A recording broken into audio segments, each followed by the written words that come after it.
So, Valerie, what did you do yesterday? I was a poll challenger for the Michigan Election Integrity Fund. Where'd you end up doing the poll challenging? I was in Garden City, Michigan, working with Matthew Miller, who is the clerk, and Margot Arnosky. And I believe she must be something within that office. But she was the guiding force of our team. Her process, immaculate. She was so organized. They were so welcoming. They weren't intimidated at all by my presence because they had this system and they worked the system.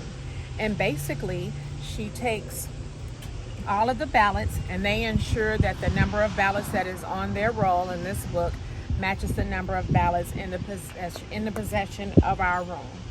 Once they do that, they separate them by precinct, and then they count them again to make sure the number of ballots per precinct is there. Then they have a process. Someone opened the ballot, someone took the ballot out of the envelope, passed it to the next person, they tore the tabs off. The next person would look just to make sure there weren't any ink marks. Some people marked with an X instead of filling in the bubble. Some had write-ins. James Craig had quite a few write-ins, but the ballot machine will kick those type of things out.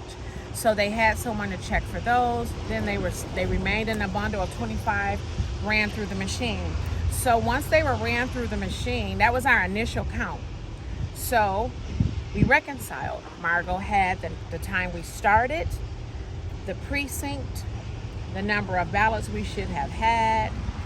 She put a cover sheet on them with all of that information. She bundled them all together, and they were put in what I want to call the tabulation box, because there's a container where everything has to go and it gets zip tied.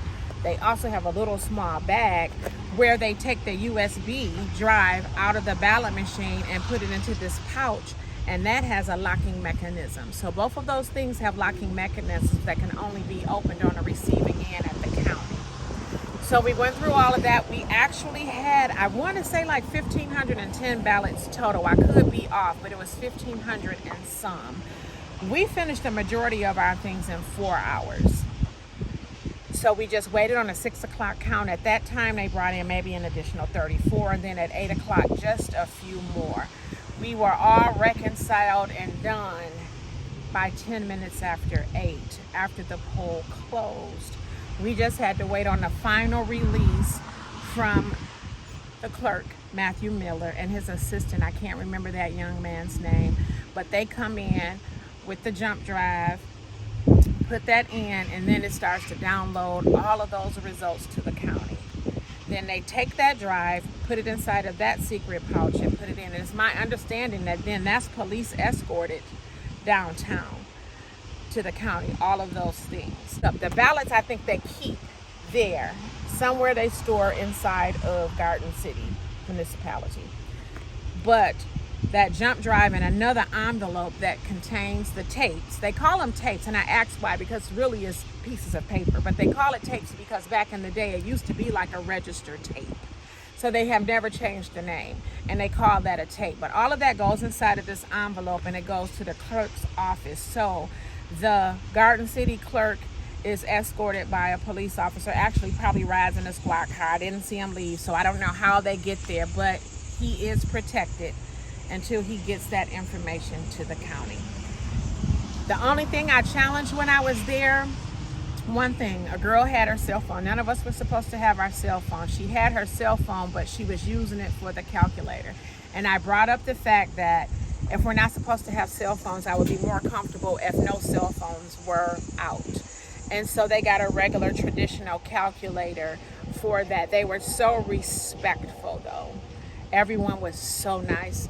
They had ordered food. They allowed me to eat with them. They respected my position. They offered me a position. Clerk Miller went and got an application and said, hey, do you want to work with us?